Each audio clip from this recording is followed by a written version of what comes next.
اللہ رب العزت ارشاد فرماتا ہے، اے ایمان والو،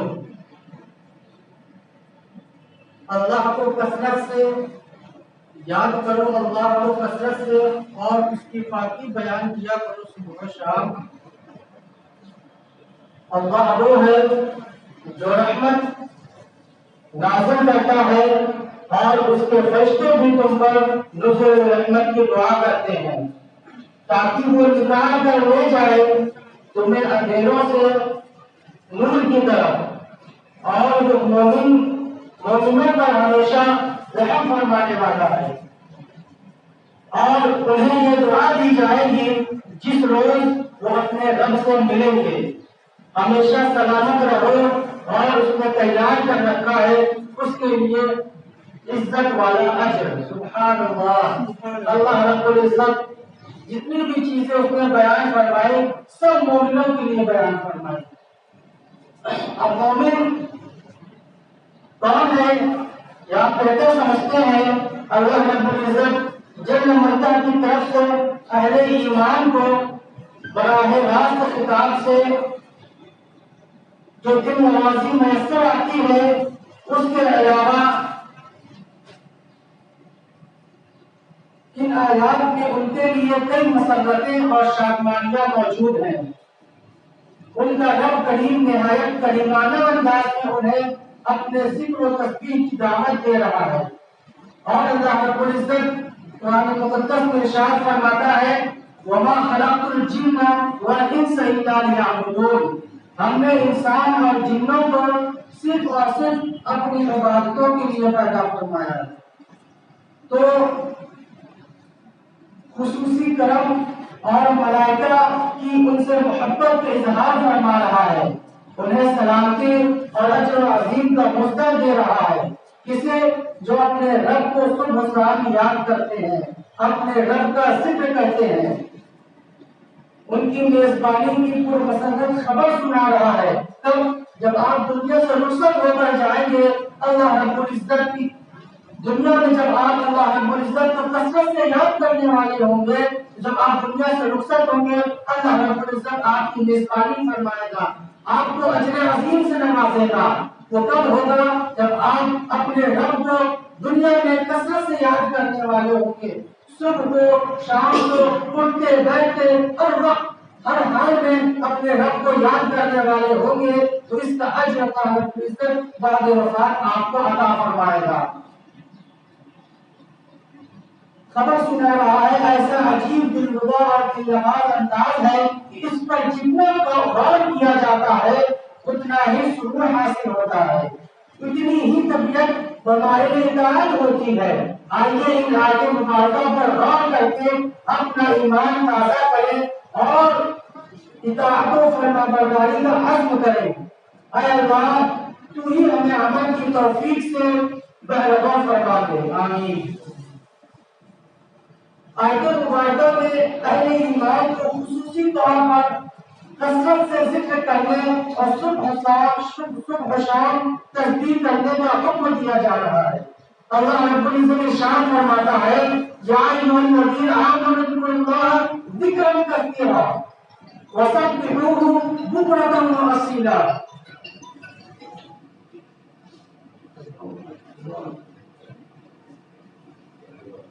اللہ رب العزت ارشاد فرماتا ہے، یا ایھا الذین آمنوا اذکروا اللہ ذکرا کثیرا وسبحوہ بکرۃ وأصیلا، یعنی اے ایمان والو، یاد کیا کرو اللہ کو کثرت سے اور اس کی باتیں بیان کرو صبح و شام۔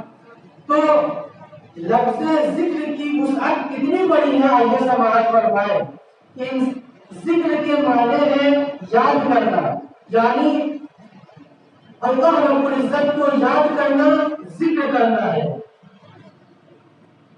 نہایت ہی مختصر چھوٹا سا لفظ ہے، لیکن پوزے میں یعنی پیالے میں سمندر کے مترادف ہے، اپنے اندر تمام عبادات و معاملات کو سموئے ہوئے ہے، جس کو ہم یوں بیان کر سکتے ہیں، ہر وہ عمل جو اللہ اور اس کے رسول کی تعمیر میں ان کی رضا کے لیے کیا جائے ذکر ہے۔ یعنی آپ راستے سے گزر رہے ہیں، آپ کو کوئی ایسی چیز دکھی جو لوگوں کو تکلیف دینے والی ہے آپ اس کو اٹھا کر اس نیت سے کنارے کر دیں کہ میرے آنے والے مومن بھائی کو اس سے تکلیف نہ ہو جائے، تو یہ بھی اللہ کی عبادت اور اس کے ذکر میں شامل ہے۔ جیسے نماز، روزہ وغیرہ جب معاملات سے متعلق ہو، جیسے والدین کی اطاعت و خدمت، اولاد کی تعلیم و تربیت، شوہر یا بیوی کے حقوق کی ادائیگی، اصول و معاش کے لیے حلال و حرام کا امتیاز کرتے ہوئے محنت و مشقت کرنا وغیرہ وغیرہ، یہ سب ذکر ہے۔ ذکر ہر چیزوں میں جو آپ نیک نیتی سے کام کریں وہ سب اللہ کا ذکر ہے۔ گویا ذکر ایسی بڑی عبادت ہے جو تمام عبادات پر حاوی ہے، اس لیے نماز، روزہ، حج، زکات وغیرہ عبادات کے لیے اوقات متعین ہے۔ یعنی روزہ آپ کب رکھیں گے؟ جب رمضان آئے گا۔ نماز آپ کب پڑھیں گے؟ جب اس کا وقت ہو جائے گا۔ کچھ پابندیاں ہیں، کچھ شرائط ہیں، مخصوص احکام ہیں، لیکن ذکر کے لیے کوئی مخصوص احکام نہیں ہے۔ بس ایک ہی حکم ہے کہ بکثرت ذکر کرو، نہ کوئی طریقہ متعین ہے، نہ وقت متعین ہے، نہ کوئی پابندی ہے، نہ کوئی شرط ہے۔ بس ذکر کرو، چاہے کھڑے ہو کر کرو، چاہے بیٹھ کر کرو، چاہے لیٹ کر کرو، اور کچھ نہیں تو آسمان و زمین کو دیکھتے رہو، خالق وحدہ لا شریک کی قدرت کا اعتراف کرتے رہو۔ کچھ نہیں تو صرف زمین و آسمان کو دیکھنے کے بعد اپنے رب کا اعتراف کرو، یہ زمین و آسمان کا بنانے والا میرا رب ہے، یہ بھی عبادت ہے۔ تو یہی عقل مندی ہے، اور قرآن کریم میں اولو الالباب کی یہی خوبی بیان فرمائی ہے۔ اللہ رب العزت قرآن مقدس میں ارشاد فرماتا ہے الذین یذکرون اللہ قیاما وقعودا وعلی جنوبہم ویتفکرون فی خلق السماوات والارض ربنا ما خلقت هذا باطلا سبحانک فقنا عذاب النار۔ سورہ آل عمران آیت نمبر 191۔ وہ لوگ جو یاد کرتے ہیں اللہ کو کھڑے ہوئے اور بیٹھے ہوئے اور اپنے پہلوؤں پر لیٹے ہوئے، اور غور کرتے ہیں آسمانوں اور زمین کی پیدائش میں، اور تسلیم کرتے ہیں اے ہمارے رب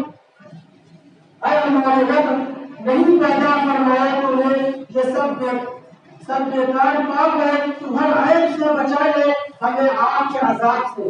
اللہ رب العزت ہمیں اپنی یاد سے ہمیں غافل نہ فرمائے۔ اس کائنات کی ہر چیز پر غور و فکر کرنا خالق کائنات کی قدرت کاملہ کا اعتراف کرنا بھی ذکر ہے۔ یعنی اولو الالباب اہل خلق و کائنات کی ہر چیز میں اللہ ہی کی قدرت نظر آتی ہے۔ ان کے نزدیک انسانی کمالات اور حقیقت کمالات الہیہ ہوتے ہیں۔ انسان تو صرف ان کمالات کا مظہر اعلیٰ ہے۔ جس طرح دیگر آلات سے انسان کام لیتا ہے، آلہ کوئی کام نہیں کرتا، کام تو انسان ہی کرتا ہے، اسی طرح انسان تو آلہ ہے جو کوئی کام نہیں کرتا، تو کام تو در حقیقت اللہ ہی کے حکم سے ہوتا ہے۔ فعال لما یرید تو وہی ہے جو وہ چاہتا ہے کرتا ہے۔ اہمیت ذکر کی کتنی بڑی اہمیت ہے، سماعت فرمائے۔ اپنا ذکر سننا اللہ کو نہایت ہی پسند ہے، محبوب ہے، اس لیے اس نے صرف ہمیں ذکر کرنے کا حکم نہ دیا، بلکہ جو پیدائشی طور پر اس کے محبوب مقرر ہے، یعنی انبیاء کرام علیہ السلام، انہیں بھی یہی حکم ملتا رہا۔ جب اللہ رب العزت نے سیدنا موسیٰ علیہ السلام کو وادی طویٰ پر نبوت سے سرفراز فرما کر اور معجزات سے لیس فرما کر فرعون کے پاس جانے کا حکم دیا، تو آپ نے اس مشکل کام کی سہولت کے لیے رب سے دعا کی۔ سورہ طٰہٰ کی آیت نمبر 32 تا 25 یہ دعا موجود ہے، اے میرے رب میرا سینہ کشادہ فرما دے، میرا کام آسان کر دے، میری زبان کی گرفت کھول دے، میرے بھائی ہارون کو میرا وزیر بنا دو اور اس سے میری کمر مضبوط کر دو، اسے میرا شریک کام بنا دو۔ مولا میں نے یہ سب کچھ تجھ سے اس لیے مانگا ہے کئی مسبحہ کا کثیرا ونذکرہ کا کثیرا، یعنی تاکہ ہم دونوں کثرت سے تیری پاکی بیان کریں اور کثرت سے تیرا ذکر کرتے رہیں۔ یہ نبی کریم حضرت موسیٰ علیہ السلام کی دعا تھی، جو اللہ کے محبوب ہونے کے باوجود بھی اپنے رب کے ذکر کے لیے دعا فرما رہے ہیں۔ تو ذکر کی کتنی اہمیت ہے، آپ اگر چل رہے ہیں تو اللہ اکبر دل میں پڑھتے رہے، زبان سے توبہ استغفار کرتے رہے، بیٹھے ہوئے اور جس پہ کام کر رہے ہیں زبان بند ہے آپ اس کو اپنے رب کے نام سے تر کرتے رہے، اللہ اکبر اللہ اکبر، جب اللہ اکبر کا ذکر کر لے درود شریف پڑھتے رہے، جو آپ کو یاد ہے من میں دل میں اپنے رب کا ذکر کرتے رہے، تو یہ اللہ رب العزت کی ذکر جب آپ کریں گے اللہ رب العزت آپ کو اس کا بہتر اجر عطا فرمائے گا۔ ہر چھوٹی نیکی کل قیامت کے دن آپ کی مغفرت کا ذریعہ بن سکتی ہے۔ یہ نہیں کہ نماز روزہ حج زکات ہی آپ کے کام آئیں گے، یہ بھی کام آ سکتا ہے کہ آپ نے سڑک پر تھوڑا بہت پتھر رب کی رضا کے لیے ہٹا دیا تو اللہ رب العزت آپ کو اس سے عمل کی وجہ سے جنت عطا فرما دے گا۔ اور علماء کرام فرماتے ہیں، جنید بغدادی رضی اللہ تعالی عنہ فرماتے ہیں کہ میں نے ایک طوطے کو اس لیے آزاد فرما دیا کہ اس نے مجھ سے کہا کہ اے جنید بغدادی، میں اس پنجرے میں قید ہوں، مجھے سیر کرنے کو نہیں ملتا، مجھے کہیں آنے جانے کو نہیں ملتا، آپ مجھ پر رحم فرمائے کیونکہ رب رحم فرمانے والا ہے، آپ مجھے آزاد فرما دیں۔ حضرت جنید بغدادی یہ بات سن کر رحم ہوتا ہے اور وہ اس پرندے کو آزاد فرما دیتے ہیں۔ اور جب حضرت جنید بغدادی رضی اللہ تعالیٰ عنہ کا انتقال ہوتا ہے تو علماء بیان فرماتے ہیں جب حضرت جنید بغدادی رضی اللہ تعالیٰ عنہ کسی کے خواب میں آئے، انہوں نے ان سے دریافت فرمایا اللہ نے آپ کے ساتھ کیسا معاملہ فرمایا، تو حضرت جنید بغدادی رضی اللہ تعالیٰ عنہ فرماتے ہیں کہ میری تمام عبادتیں ایک طرف اللہ رب العزت نے جس عبادت کی وجہ سے مجھے بخشا تھا وہ کون سی عبادت تھی، فرماتے ہیں جب میں نے اس طوطے پر رحم کیا تھا اللہ رب العزت کو وہ رحم کرنا اتنا پسند آیا تھا کہ اللہ رب العزت نے مجھے اسی عبادت کی وجہ سے بخش دیا۔ تو ہر چھوٹی نیکی بڑی نیکی سمجھ کر کیا کریں۔ یہ جنید بغدادی کا واقعہ ہے۔ جنید بغدادی کون ہے؟ سیدنا سرکار غوث پاک کے پیروں میں سے ہے، ان کی لسٹ میں آتے ہیں جن کا کتنا بڑا مقام ہے۔ یہ جب فرما رہے ہیں کہ میری چھوٹی نیکی کی وجہ سے اللہ رب العزت نے میرے ساتھ یہ معاملہ فرمایا، تو ہر چھوٹی نیکی کو ہمیں بڑا سمجھ کر کرنا ہے اور اللہ رب العزت اپنے بندوں کو بہانا ڈھونڈتا ہے کہ میں اپنے بندے کو کس بہانے سے بخش دوں۔ تو حضرت موسیٰ نے یہ دعا کی اور اس سورہ کا مذکور ہے کہ جب اللہ رب العزت نے حضرت موسیٰ اور ہارون علیہ السلام کو فرعون کے دربار میں اعلان حق کرنے کے لیے جانے کا حکم دیا تو جو ضروری ہدایت دی گئی ان میں پہلی ہدایت کیا بھی سماعت کرنا ہے۔ بسم اللہ الرحمن الرحیم اذهب انت واخوك الى بآیتی ولا تنیا فی ذکری، یعنی اب جائیے آپ اور آپ کا بھائی میری نشانیاں معجزات لے کر اور نہ سستی کرنا انتظار دو۔ اللہ اکبر، یہ نبی سے فرمایا جا رہا ہے کہ میری یاد میں سستی نہ کرنا۔ اب آپ دیکھیں کہ ہمارا اور آپ کا معاملہ کیا ہے، ہم اپنے رب کی یاد میں کتنی سستی کر رہے ہیں۔ وقت پر نماز کی ادائیگی نہ کرنا یہ بھی اپنے رب کی یاد میں سستی کرنا ہے۔ جماعت کے ساتھ نماز کا نہ پڑھنا یہ بھی سستی کرنا ہے۔ تکبیر اولیٰ کا چھوٹ جانا، علماء کرام بیان فرماتے ہیں صحابہ کرام جب تکبیر اولیٰ ان کی چھوٹ جایا کرتی تھی تو رویا کرتے تھے کہ آج میری تکبیر اولیٰ کیسے چھوٹ گئی۔ یعنی ایمان کے ساتھ اللہ اکبر کہہ کے جماعت میں شریک ہو جانا اتنی بڑی مساعدت سمجھتے تھے۔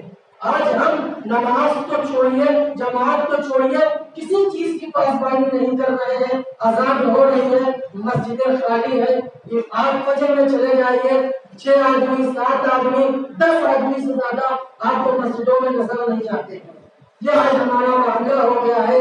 اللہ رب العزت سے دعا ہے کہ وہ ہمیں صحیح معنوں میں اپنی یاد کرنے والا بنا دے۔ تو حضرت موسیٰ سے اور حضرت ہارون سے اللہ رب العزت نے یہی کہا کہ میری یاد میں سستی نہ کرنا، کسی لمحے میرے ذکر سے غافل نہ ہونا۔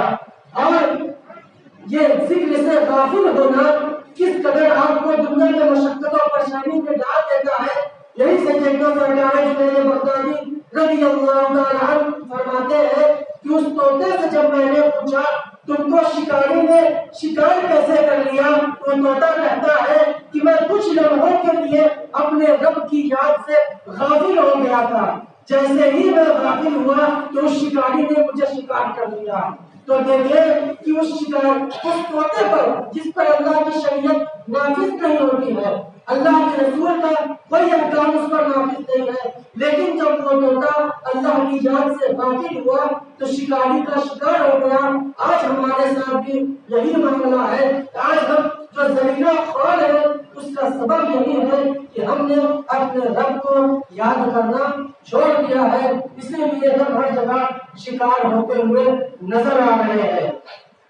تو ہمیں چاہیے کہ ہم اپنے رب کو کثرت سے یاد کریں، صبح و شام ہر وقت یاد کریں۔ حضرت زکریا علیہ السلام کی دعا قبول فرمائی، انہوں ولد صالح یعنی یحییٰ علیہ السلام کی ولادت کا وعدہ دیا اور اسے احسان کا بطور شکران بطور شکر نعرہ تکبیر اللہ اکبر نعرہ رسالت یا رسول اللہ حضرت علامہ مولانا مفتی فیاض احمد بن باز رحمۃ اللہ زندہ باد۔ بس یہ آتے کلمہ پوری کر لو، اس کے بعد حضرت کی آمد۔ تو حضرت زکریا علیہ السلام کو اللہ نے جب ولادت ان کو اولاد عطا فرمایا تو اس احسان پر بطور شکر ان سے کیا چیز دریافت فرمایا، ان سے بکثرت ذکر کرنے اور پاکی بیان کرنے کا مطالبہ فرمایا۔ یہ میرے رب کا احسان ہے، جب وہ کوئی چیز دے تو آپ اس کی پاکی بیان فرمائیں۔ وآخر دعوانا الحمد للہ رب العالمین۔